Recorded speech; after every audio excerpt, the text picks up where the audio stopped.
नमस्कार, आप देख रहे हैं रियल न्यूज और मैं हूं आपके साथ चंदन जायसवाल। इस बुलेटिन में हम चर्चा करेंगे दिन भर की अहम खबरों की, लेकिन सबसे पहले हेडलाइंस। मुख्यमंत्री नीतीश कुमार पहुंचे राजगीर। गुरु नानक देव की 554वें प्रकाश वर्ष में हुए शामिल। नवनिर्मित गुरुद्वारा का किया उद्घाटन। सुगौली प्रखंड के छपरा बहास में एक महिला के साथ मारपीट करने का मामला आया प्रकाश में। महिला ने स्थानीय थाने को सौंपा आवेदन। सद्भावना बचाओ देश बचाओ यात्रा के दौरान पश्चिमी चंपारण के मझौलिया पहुंचे उपेंद्र कुशवाहा। भाजपा पर साधा निशाना। चिरैया में अतिक्रमण हटाने गए प्रशासन पर हमला। सड़क की जमीन को कराया जाना था अतिक्रमण मुक्त। आक्रोशित लोगों ने चिरैया ढाका रोड को जाम कर किया प्रदर्शन। किशनगंज जिले में मानवीय रिश्तों को शर्मसार करने वाली घटना आया सामने। सगे चाचा ने 7 वर्षीय नाबालिग से दुष्कर्म की घटना को दिया अंजाम। आरोपी चाचा हुआ गिरफ्तार। सैंड आर्टिस्ट मधुरेंद्र ने सोनपुर मेले में रेत पर बनाई गज और ग्रह की युद्ध रथ प्रतिमा। मेले में लोगों के लिए बनी आकर्षक का केंद्र। बालू के ढेर पर हरिहर क्षेत्र का दिख रहा है ऐतिहासिक नजारा।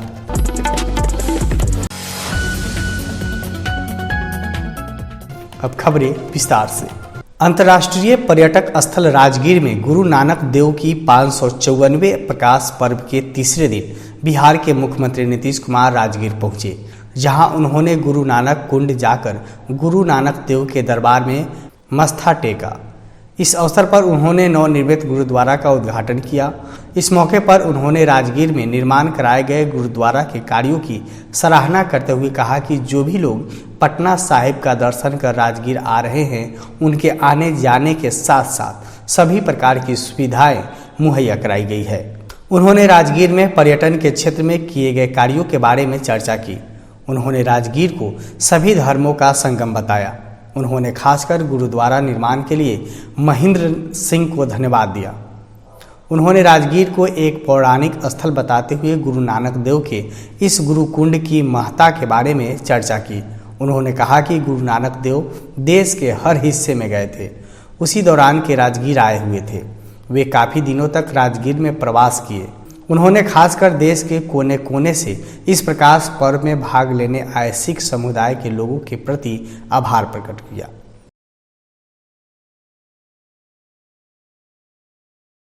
सुगौली प्रखंड के छपरा बहास में एक महिला के साथ मारपीट करने का मामला प्रकाश में आया है।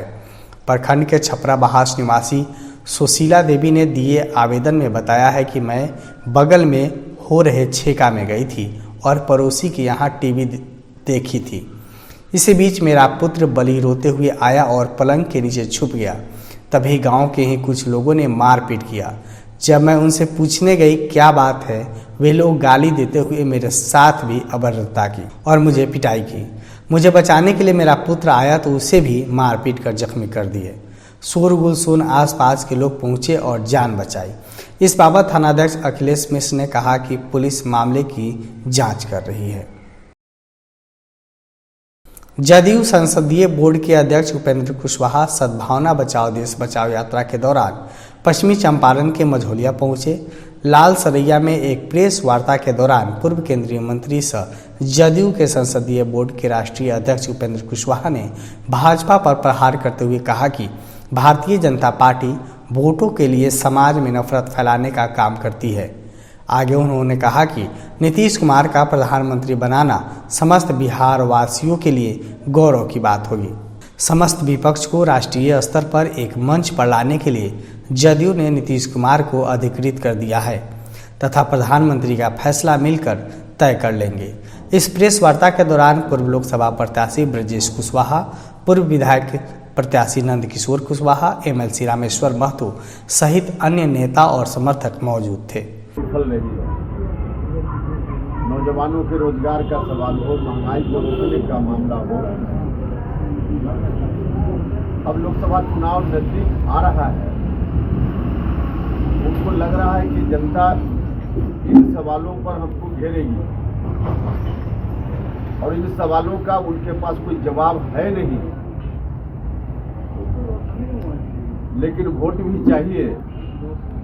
तो वोट के लिए कुछ अलग अस्त्र शस्त्र का इस्तेमाल, राजनीतिक अस्त्र शस्त्र का इस्तेमाल बीजेपी के लोग करने में लग गए, और वह है पूर्वी चंपारण के चिरैया थाना क्षेत्र के प्रतापपुर चौक पर सड़क की जमीन को अतिक्रमण मुक्त कराने गई प्रशासन पर हमले की खबर है। यहां अतिक्रमण कर बनाए गए घरों को हटाने गए सीईओ और पुलिस प्रशासन पर आक्रोशित लोगों ने हमला कर दिया, जिसमें सीईओ आनंद कुमार गुप्ता, राजस्व अधिकारी नेहा कुमारी, राजस्व कर्मचारी प्रेम शंकर सिंह, बच्चा बिहारी सिंह, मोहम्मद शफी आजाद सहित आधा दर्जन पुलिसकर्मी घायल हो गए।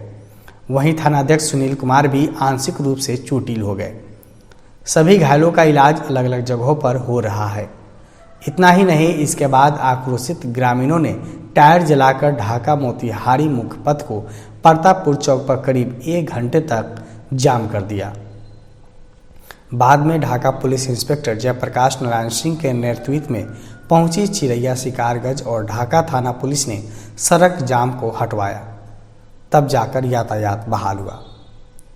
इस घटना में अतिक्रमण हटाने गई जेसीबी सहित पुलिस वाहन भी क्षतिग्रस्त हुआ है। बाद में पुलिस ने 2 हमलावरों को हिरासत में लिया है, जिससे आवश्यक पूछताछ की जा रही है। जानकारी देते हुए सीईओ आनंद कुमार गुप्ता ने बताया है कि हाई कोर्ट के निर्देश पर सड़क को अतिक्रमण मुक्त कराया जा रहा था। इसी क्रम में अतिक्रमणकारियों ने ईंट पत्थर और लाठी डंडा से हमला कर दिया। किशनगंज जिले में मानवीय रिश्तों को शर्मसार करने वाली घटना प्रकाश में आई है। दरअसल जिले के बहादुरगंज थाना क्षेत्र के एक गांव में अपने ही सगे चाचा ने 7 वर्षीय नाबालिग लड़की से दुष्कर्म की घटना को अंजाम दिया है। बताया जा रहा है कि सगे चाचा ने घर में अकेली भतीजी को हवस का शिकार बना डाला, जिसके बाद वो जीवन और मौत से जूझ रही है। घटना के बाद आनन फानन में परिजनों ने उसे एक निजी नर्सिंग होम में भर्ती कराया है, जहां घटना की गंभीरता को देखते हुए नर्सिंग होम संचालक ने बच्ची का इलाज करने से इनकार कर दिया और महिला थाने को जानकारी दे दी। वहीं इस घटना के बाद पुलिस महकमे में भी हड़कंप मच गया है। एसडीपीओ अनवर जावेद अंसारी ने दलबल के साथ सदर अस्पताल पहुंचकर बच्ची और उसके परिजनों से पूछताछ किया है। घटना के बाद सगी चाची और आरोपी की पत्नी ने उसे सहारा दिया और उसे इलाज के लिए किशनगंज लाया गया। बहरहाल अधिक रक्तस्राव होने के कारण सदर अस्पताल में इलाजरत पीड़िता की स्थिति गंभीर बनी हुई है। आरोपी की पत्नी ने कहा कि उसका पति ही बच्ची के इस हालत का जिम्मेवार है। वहीं पीड़िता और परिजनों के फर्द बयान पर पोक्सो एक्ट सहित अन्य धाराओं में कुकर्मी चाचा के खिलाफ महिला थाना में मामला दर्ज कर लिया गया है। एसडीपीओ अनवर जावेद अंसारी ने कहा कि आरोपी को गिरफ्तार कर लिया गया है और स्पीडी ट्रायल के तहत मुकदमा चलवाकर सजा दिलाई जाएगी। पति है। मेरा पति। आपका पति है? क्या नाम है आपके पति का? मोहम्मद तोहिब खान। मामला रेप का है। 8 साल की बच्ची के साथ रेप हुआ है। ये बहादुरगंज थाना क्षेत्र की घटना है और उसके चाचा ने ही रेप किया है, जो कि बहुत ही शर्मनाक बात है। काफ़ी ब्लीडिंग की अवस्था में आई थी पेशेंट, हेवी ब्लीडिंग था और वेजिनल इंजर्ड था।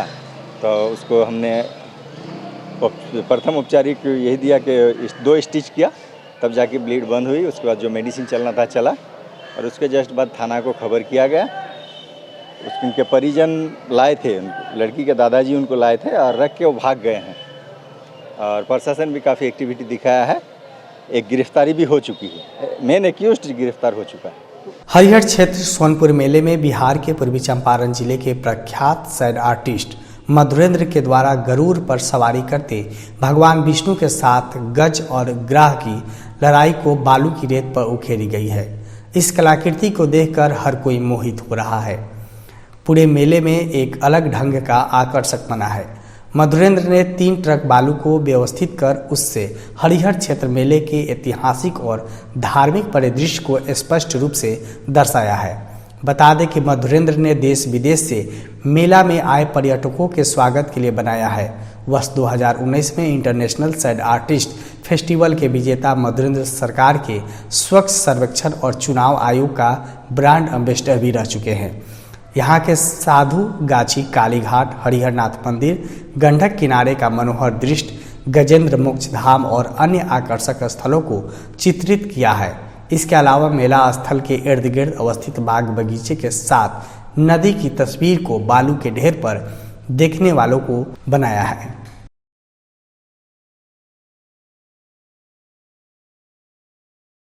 हम अपनी रेत कलाकृति के जरिए गज और ग्राह का युद्धक प्रतिमा को बनाए हैं। जो सोनपुर मेले में आने वाले जितने भी पर्यटक हैं उनके स्वागत के लिए मैं खासकर बनाया हूँ।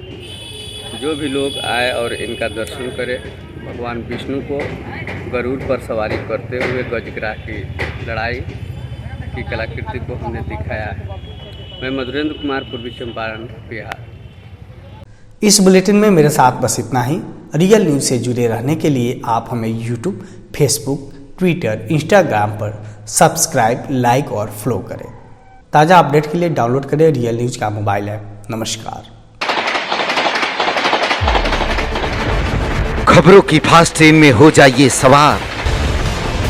30 मिनट में बिहार झारखंड की हर खबर, राजनीति, अपराध, खेल, मनोरंजन से लेकर व्यवसायी जगत पर नजर। आधे घंटे में 30 बड़ी खबरें। देखिए रियल न्यूज बिहार पर रोजाना रात 9 बजे।